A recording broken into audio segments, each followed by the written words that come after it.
Today's guest is Jordan Lintz, founder of High Key Agency. Along with his brothers, Jordan has his sights set on the future of PR. In this conversation, we do get to dive into his origin story, which in and of itself, speaking to a PR agent, not just agent, founder of an agency, about their company, their origin story is rare. I usually interface with PR agents and agency founders, owners, mostly through email and rarely get a chance to talk to them about the day-to-day of their lives. So it was really unique in that sense alone. And for that alone, this conversation would be worth listening to. That being said, we did get a chance to actually dive into the origin there, found out how they got into the industry, which for other people looking to get into PR or understanding the nature of the PR business, there's going to be some of that aspect to this conversation.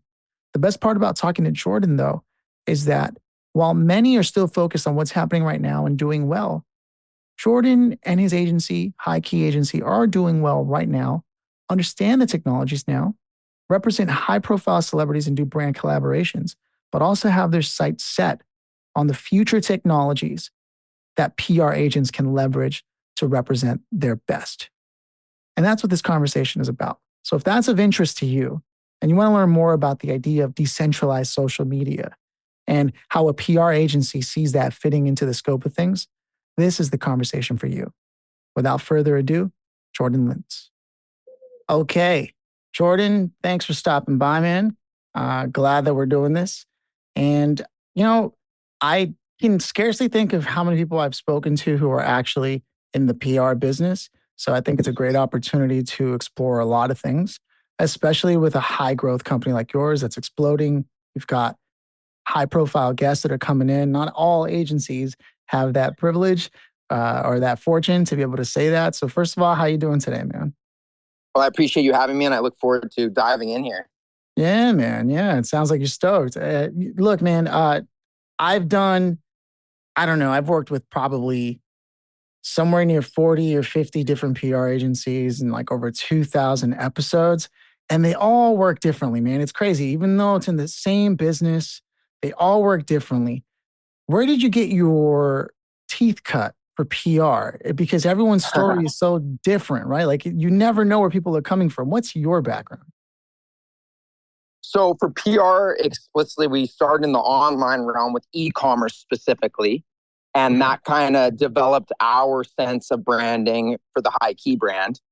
And to what has expanded now into representing large clients on their social media and press, like PR being press and publications. So now we're kind of really taking on the full scope of a modern PR firm representing your entire digital identity. Started in e-commerce. Whoa, okay. Yep. Yeah, that's yeah. So we start with the drop shipping wireless earbuds, which was a very hot product. We actually started our brand High Key with wireless earbuds before AirPods came out. So we caught the trend early, made a name for ourselves there. And then that's how it kind of went into our go to client service-based business. Because as you know, product-based business margins are very low. And the services was more scalable because everyone needs to develop their brand, especially business professionals. Oh, that's interesting. So you actually had a high key like audio headset that you developed. Wireless earbuds. Wow. Okay, yeah, and I still use them to this day. So we had a great product, and we tried to make other products. Like we had a waterproof speaker, backpack. We had various products, but the wireless earbuds was the real winner. And we would have gone a lot farther in the product-based business if we just stuck with earbuds, but I'm glad we didn't, right? Because we wouldn't be here today talking about what we're going to talk about. Yeah. Okay. So you're doing this. It's going well. You're like, these profit margins are crazy for the amount of work we're putting in because, consumer products as a business 10%. is, yeah. And we it's weren't not doing easy. Wholesale. Yeah, we were doing all online, no wholesale. So yeah, it was 10%. And yeah, exactly. Putting in a lot of work. You still need a warehouse, right? Like to house the product. Yep, exactly. No, man, no, it's not a walk in the park. So then you go on, you land into the services industry. And was this just sort of like based on the fact that you started making relationships as you're developing your product and you're like, you know what, I think this is the direction I'm going to go in, and you pivoted? Pretty much, yeah. Okay. Yeah. Okay. That Yep. seems like a logical conclusion to where you're going to go.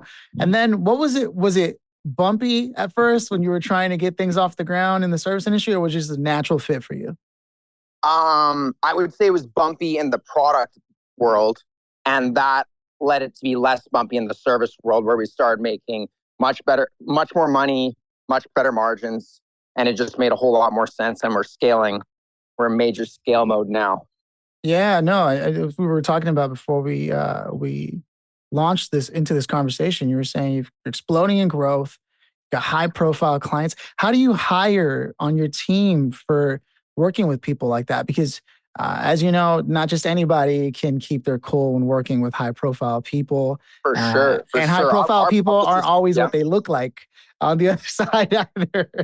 yeah, definitely. So in terms of our celebrity relationships, I deal with most of them directly. Okay. But in terms of our client relationships and fulfilling our product, that's our publicist team. And like we don't have college degrees. None of the Lynch brothers have college degrees, but our entire publicist team does. So they're qualified in the field of client relations and handling their jobs necessary.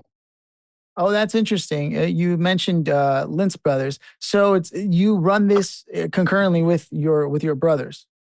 Yep, Luke and Jackson, and I'm the Okay, oldest. yeah, I didn't know that. Okay, that's cool. That is Yeah, cool. it's a family business. High Key Enterprises is a family business. That's high key awesome, man. Yeah. No, that's super cool. And all of you decided to just bootstrap and just like make it Yeah. happen. That Yeah. We have changes the no story. investors. Yeah. High Key Enterprises has no outside investors or outside capital. We don't have any debt. Yep. Right on. Entirely Okay. bootstrapped. Okay. So yeah, the PR world is an interesting place because many are servicing different types of demographics, a lot of business to business. Some of them are just looking to feature a product. What's your philosophy behind good PR? Like, what do you consider this as a good piece? Okay. I'd say good PR is earned naturally. So of course there's lower tier outlets that you can simply buy placements, but good PR is earned by the pitch. So the angle's so good about said business brand person that it earns a natural placement in the publication. That's Yeah. how I define stellar PR. No, And this that's is kind of what our company stands on is the ability to pitch and the relationships to these top publications that our company has. Yeah, I mean, that is a fact. And there's something that was lost along the way over the last couple of years in regards to story. Like everyone has a story as far as they're concerned. And then when they turn it in, it's just bullet points. Now, correct me if I'm wrong here. Have you come across people who are looking to be represented by you who genuinely don't even have their story outlined and they literally have bullet points? Hmm. Um, are you saying that they don't have much success or notoriety and they're coming to us before they've accomplished anything? Or what do you mean exactly? No, and so I'm waxing poetic here, right? Just based on how Uh, many people I've interviewed and this and that. But often it's just bullet points. And what I mean by that is there is no story. They're only saying, here's what I've done, here's the success, okay. but there's no story behind it. And how are you supposed to Right. pitch to like major, we're getting into the weeds here, probably a little Yeah, deeper totally. I than can get totally into it. anticipated. But it's just because I rarely get the chance to talk to somebody who is, first of all, you're growing, right? You're exploding, you're representing high Mhm. profile people. There's a lot of other agencies out there that wish they were in your position, right? And then they wonder what they're doing wrong or different, right? You know what I mean? In contrast. And so this is more about speaking at the macro problem of because, micro problems being just related to your business, macro problems being the industry itself. I just, I rarely get the chance to talk to somebody who I think could appreciate a discussion about that and just say, like, what are some things that you yourself wish you would see just in the industry as a whole that would just help everyone? Because when everyone's thriving in the business is thriving, the industry is thriving in itself. Yeah, totally. Well, I can answer that question. So when we onboard a client and they say like, oh, we don't have this is all we've done. It's not really much of a story, but that's where our job really comes into play in telling that story for them. And that's done through an onboarding interview. That'll be approximately 1 hour. And we'll go into the details with them in said bullet points, right? And from there, we'll be able to develop a story that's pitchable to various publications that would make sense in their niche. Yeah. So Okay. So you everyone bring it has a out of them. story. Yeah, exactly. We bring it out of them. And I mean, if someone has literally done nothing, that's a different story. And they Yeah. probably aren't our client because we're dealing with the top 1% here. So these people all, even if they think, oh, I'm in a boring industry, I don't have a story, but everyone has a story. And it's our job to bring it out of them, just like you said. Exactly. And do you think that someone has to have incredible major notoriety to be able to be pitch worthy? For earned media, like what I talked about at the beginning, that really, yeah, it is important for sure. Like there has to be some level of accomplishments, and we actually only take on clients that are a certain level, and our prices kind of weed out the winners from the people that don't really make sense for us to take on as a client. Yeah, no, I mean, I figured that much, right? I mean, it's Yeah, you do have to have some degree of notoriety where, oh, I've heard of you, or I can see that 100%. you've done something, right? And now we can double 100%. Like down on if that. they just came out of university, hypothetically, they just came out of university, they want to do a startup and they've never done anything before. Now that's going to be really hard to work a story around unless they raised $100 million. Right. Which like Which at is a that point huge they're a story. unicorn. Yeah, Exactly, yeah. exactly. So the money really does tell the whole story. You Yeah. know, like the degree of money that these people have or are working with will really, like, that is kind of the metric of how good the story is, really. And a lot of people these days are trying to take what they do with their PR and the pieces that they've developed and been able to reach, and then start sharing it on social media, things of Yep. that nature. What's your view 100%. on the relationship between PR and social media? Goes hand in hand. That's why we represent our clients on social media with their content as well as their press and publications, because it goes hand in hand. Just like you said, they share it on social media. It's social proof from the press and publications that they receive. And then you and I were sort of discussing before we even hit record that you're actually pretty excited about what's happening. And people throw around the word blockchain a lot, right? Especially prior to the AI large language model wave, right? But blockchain hasn't gone anywhere. It's as a technology, fundamentally, it's really stable. It's not the same as cryptocurrency, right? Yeah, Cryptocurrency is built on blockchain, but you were talking to me exactly. about decentralized social media. Now, this is something I'm not very familiar with. Could you sort of elaborate a little bit more on your vision with High Key as an agency and decentralized social media?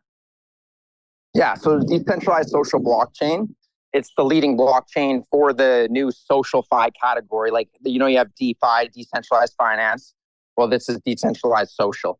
And what it does is it essentially guarantees freedom of speech. And even Elon Musk referenced social media on a blockchain for transparency and guaranteed freedom of speech, because that's so important. And it's a ever evolving topic right now with censorship and those type of things. So decentralized social is essentially leading the new era of self-custody on your social ownership of content and your profile. Interesting. And And how that's do you? something we don't have in current social media is Instagram, X, Facebook, TikTok, you name it. You don't own those profiles. It's simply lent to you, and it can be taken away at any moment. I was going to say every Yep. Is that marketer. what you're about to say right there? Yeah, yeah. Well, every marketer Yeah. that I mean, I myself, that's how I cut my teeth in digital marketing, and it's all about never 100%. building on rented land, right? Yep, that's Uh, what it is, and that's what decentralized social is really, really going to change and have a huge impact on. And we're kind of just on the coming years of it, just as there were the coming years of social media in general, being Web 2.0. yeah, yeah. The infrastructure for Web3 as a whole is slowly getting there. It's becoming more and more accessible. Yep. It used to be you had to have I mean, it still is. You still have to have your written phrase somewhere, in a vault and what Yep. have you. Then you have your wallet It's and like a you have your password. key, and Yeah. it's patchwork. But it's definitely getting far easier to handle things as the technology develops. I mean, we're talking computers used to fill a whole room, right? Like so. Infrastructure is a thing, and the generation that builds things isn't always the one that benefits from it. But I'm really excited about talking about this because now I want to know, how do you see the future of PR? And because I imagine, and you don't have to go into Yeah, any this is good. secret sauce moves, right? But PR, knowing that that's going to happen with decentralized finance, I haven't talked to many agencies that have their eye on that. They're focused on the here and now. It sounds like you're focused on the future. What can you share about that? 100%. Yeah. Well, with PR, it's gonna disrupt the exact same, and it'll be ownership of the journalists. The journalists will have ownership of their content Oh, and their identity. So that's how it's going to play a role there. Is like the journalist profile on these websites is the exact same as an influencer's profile on Instagram. I see. Yeah, no, okay. So it's really just going to empower creators of all forms, that being written, video, and yeah, PR and social go hand in hand. So it's going to have the exact same impact there as well. Yeah, it's going to be an interesting, it's going to change the way things are pitched. That's for sure. Right. Because Yeah. I imagine even now there are certain businesses, like, for example, uh, let's look at the cannabis industry as a whole, right? Because it's not federally entirely legal yet.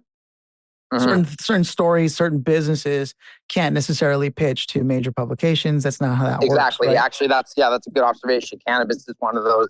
I mean, we have access to High Times, for example, but yeah, exactly. Cannabis can't be pitched to like certain publications for sure.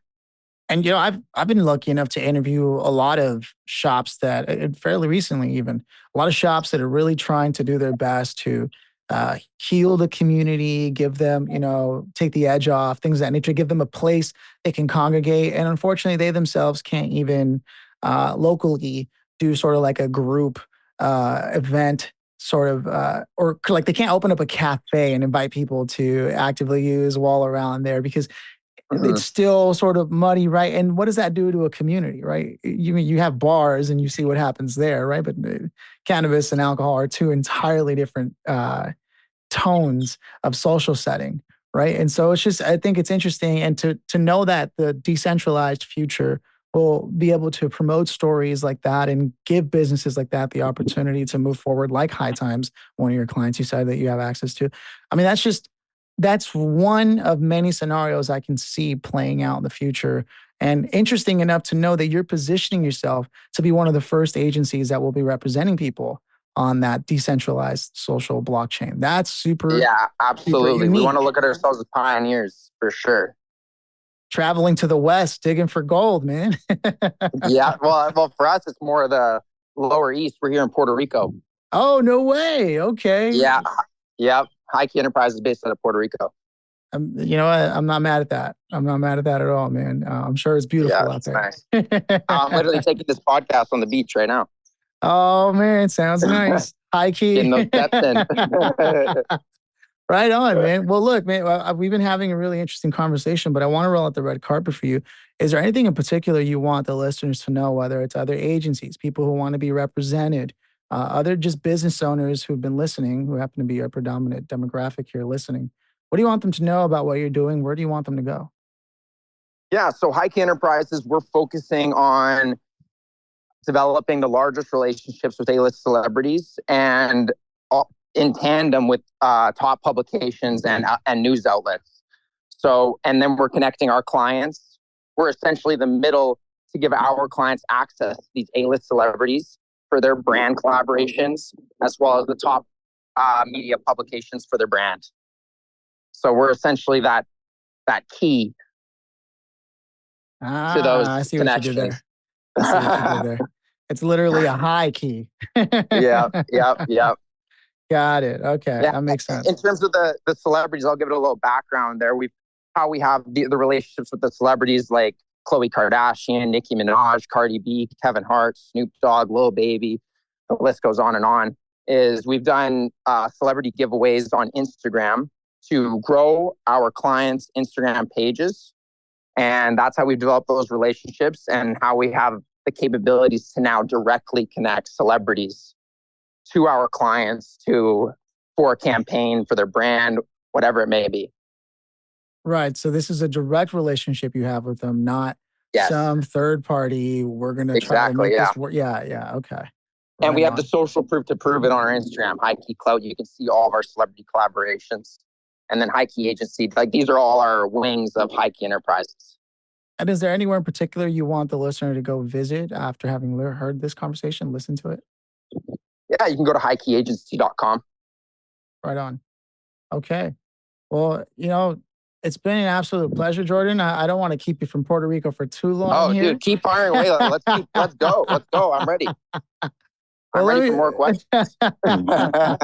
well, let me ask you this: if you could have a dream placement on any particular publication, which one comes to mind, and what celebrity are you looking forward to being able to build a relationship with to make that Oh, cool. I happen? like this. Yeah, I like this question. So top publication for like me personally to be in, because I've Yeah. been in a lot. I've been in a lot. I'd say Forbes is the number one publication, Okay. especially in the business niche. I've been in Forbes, and I would say it's the number one. Like that's what everyone wants. That's what in the business niche, at least. Of course, there's other niches and everything, right? Yeah. And then celebrity, probably Justin Bieber. That would be one hell of a relationship for sure. Yeah, that'd be pretty cool. Yeah. Okay. Yeah, Justin Bieber's one we don't really have access to. That'd be really cool. Got it. Okay. Well, if they're listening, I mean, they need to hear that, right? What do you think makes someone Forbes worthy? I mean, you probably actually literally know this. Yeah. I would say it would have to do. I would say it has to do with doing millions of dollars in revenue. Okay. Yeah, Right on. I would say that that'd be the baseline. Millions of dollars of revenue with a good angle, with it like you did it in a creative way. Right. Right. You didn't just over. So it'd be the combination of millions of dollars and a creative angle. Okay. Yeah. So anyone who's listening, just get yourself some millions and then get yourself in touch with High Key Agency. They're going to get the story that's going to help have Yeah, you creatively placed on Forbes. Because what's funny is the implication here is just because you have millions of dollars doesn't mean you're going to get on Forbes, yeah, exactly. That's why I added the creative angle part. which is the thing that people always forget, right? And the reason why I'm asking this question is because there are businesses out there who probably do have a dream publication. It's likely Forbes, right? Like you said, business niche. And Yep, their whole MO is like, let me just go get this money. And yeah, like that's one half of it, but the other is actually knowing how to tell your story in a way that's yep, relevant to whatever journalist, kind of like we were talking about with this decentralized social media, uh, is currently accepting a pitch and what that might look like. And that's going to change the game big time because coming back to what we were talking about earlier, it's not just a publication anymore. The future may very well be being with a specific journalist and what that means. yep. Exactly, exactly. And that's a big thing coming back to decentralized social is the journalists are going to be really able to develop their brands more independently from their publication that they work at. Now, the question is, will journalists need PR agents in the future? Now we're getting real meta here. Will journalists need PR agents? Yeah. I That's think they will find extreme value from being connected to more PR agents individually. Yes. mm. I was there was a guest that's coming up that I was looking at that is in the decentralized world and they're doing like decentralized gaming and I had to do a Okay. lot of homework to be able to speak the language, right, and look at what they're doing. And it really opened my eyes to just how much work has been going on outside of cryptocurrency. So when I get the chance to talk to you about what's happening with decentralized social media, I remember I myself, I make music on the side. Who doesn't, right? But I've been doing it for a very long time, probably since 2003, right? Clearly, I'm not famous yet, so it must be mid. One can only hope it's not, right? But over the years, I've seen a lot of things come and go, right? I mean, we all remember That's MySpace. awesome. That's awesome. And I mean, like with music, you could pop really any year. That's what they That's kind say, of man. that's kind of the industry where it goes like that. But yeah, decentralized social is just going to bring more power to the people. and less power from the big mega corps that run the industry. Yeah, and I had joined a social media platform on the blockchain really early on. I'm trying to remember the name of it, but it gave away a coin. Was it BitClout? No, this was around 2014, maybe. Oh, 2014. Yeah, so I this is an interview about me, but just for context, right? I was at a co-working space in downtown Los Angeles. I had just moved back to LA from New York, and I was launching my own podcast, like launch agency, right? I had just left the marketing agency job. I learned a lot of skills, got the blessing of the CEO. Here I am, and I'm like, you know what? I got to be in LA if I'm gonna do it big. Don't ask me why, right? I moved back home. I'm from LA, and I'm sitting there at a co-working space, and I start meeting all these people. They're building literally the first event ticketing platform on the Ethereum blockchain, right? And I watch them do their thing. I'm learning. They're like, I'm telling you, man, you gotta buy some Ethereum. I'm like, yeah, I don't know, but you know, I'm one of those people. Ethereum in 2014, that's crazy. Yeah, I should have listened, man. Yeah.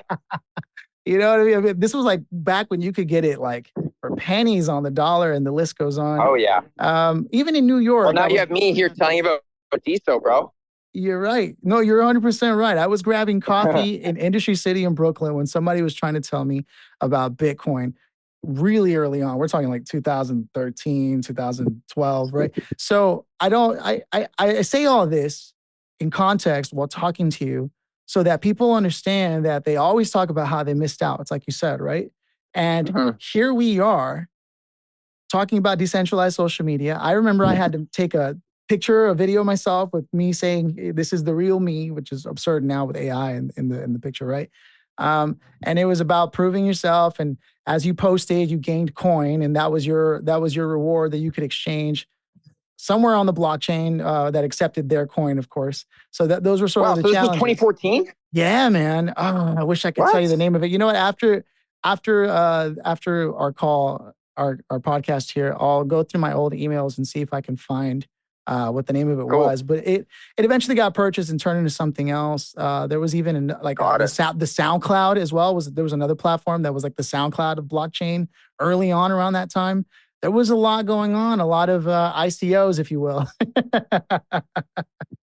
Yeah, man. I mean, crypto is the space. This is how it went. Our parents' generation, it was real estate. You'll never make life-changing money in real estate like that again. You know what I mean? Like they could buy a house 20, 60K. It's worth 10x now. Never going to happen again. Then it was stocks. But now it's like, yeah, you can still make money in real estate and stocks, but now it's crypto in terms of that really life-changing sector. It's crypto now for the next 20 years.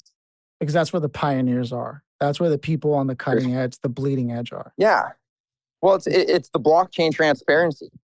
Yeah. Like there's a reason why people want to hold Bitcoin, because they're actually holding their own money. And like huge scandals like what happened with SBF, Sam Bankman. Oh yeah. Really like put a douse on the flame of cryptocurrency, because it scared a lot of people away, because they're like, look, see, this is what happens, right?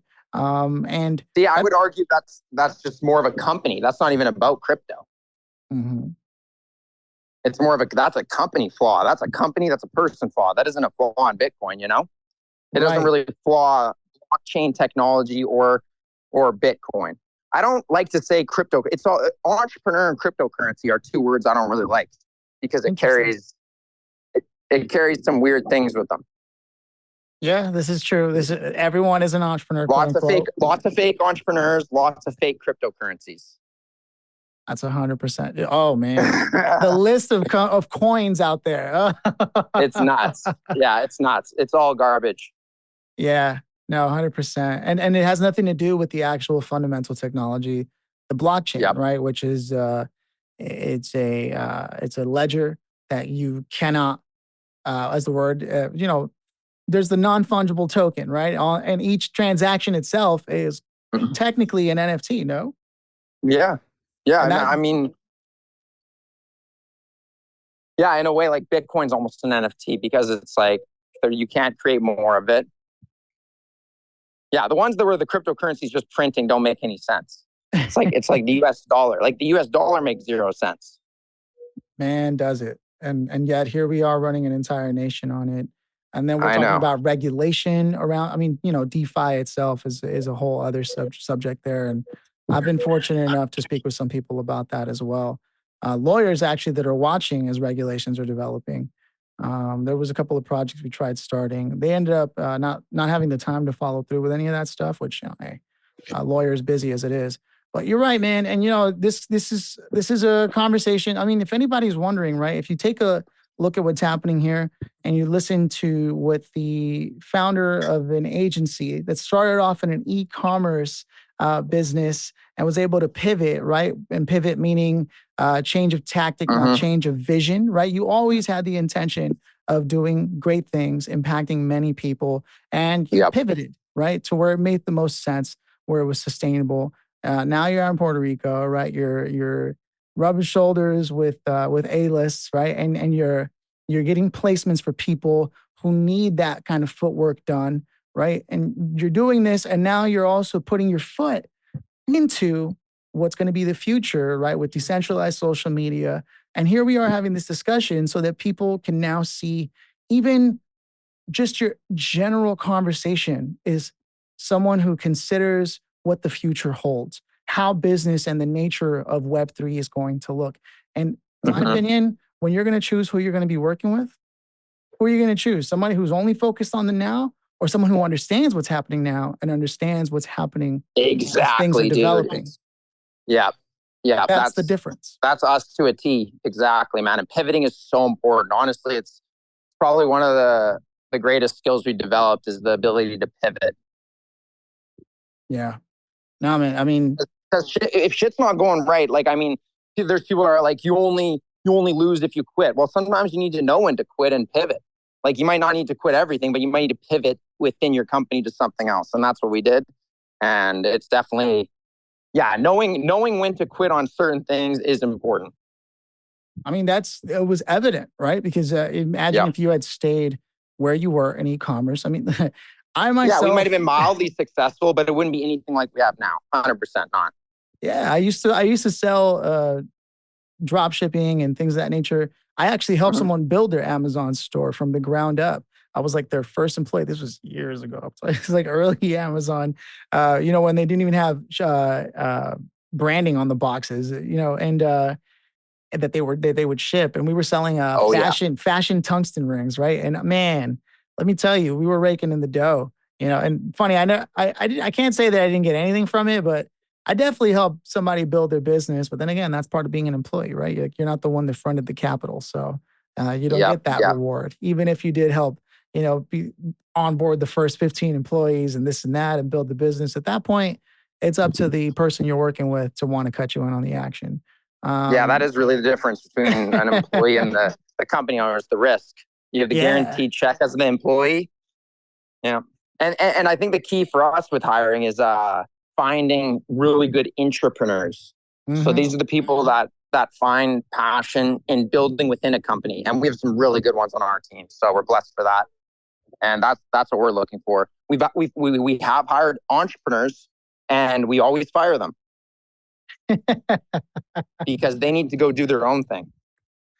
It's funny you say that. There was a couple of times, hard times for me in trying to build what I was building in the podcast world, where I was like, Yep. you know what, I should just go get a job, man, and like hold it down while I figure this out. And I had And already that's been working. okay. Yeah, but I had already been working for myself for so long that many companies were like, oh, we don't really hire entrepreneurs. So it's funny hearing you say, Oh, like, we tried. yeah, because they just would gravitate towards wanting to do their own thing. And that takes away the focus of what we're trying to build. Yeah.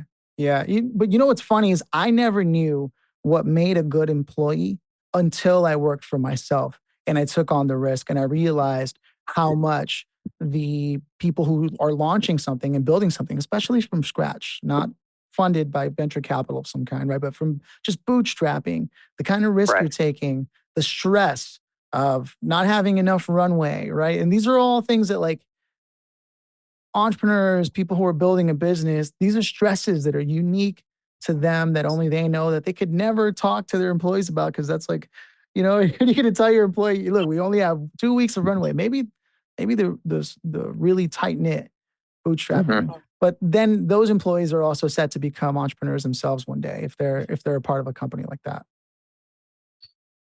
Yep, absolutely. Ah, man, you got me reminiscing. This is great, man. I can tell that there's a lot of good coming from working with High Key Agency, man, and what you're building. And again, I just want to reiterate. So as we begin to close things out here, so you not only help A-list celebrities, like if A-list celebrities end up hearing this, they now know that you can help them score some brand partnerships, right, and vice versa for businesses that are looking for collaborations with high profile brands. Someone they can reach out to is you, who can make that happen. But then also, Absolutely. you've got your eyes set on the future with decentralized social media, and anyone who wants to start being represented and developing a strategy now can approach you and your team to start building that out. But where do you want them to go again specifically? Just your website? Well, I mean, my Instagram is at Jordan Lintz. So you can go Okay. to my Instagram too if you want to message me directly. But yeah, if you're interested in the services for your business or for your personal brand, you can go to highkeyagency.com. There it is, man. Well, Jordan, man, it's been an absolute pleasure speaking to you, man. Yeah, nice to meet you, Philip. I rarely get the Great chance to dive in conversation. on my own stuff, man. Yeah, no, it was a great conversation. Nice back and forth. Yeah, man. Appreciate you.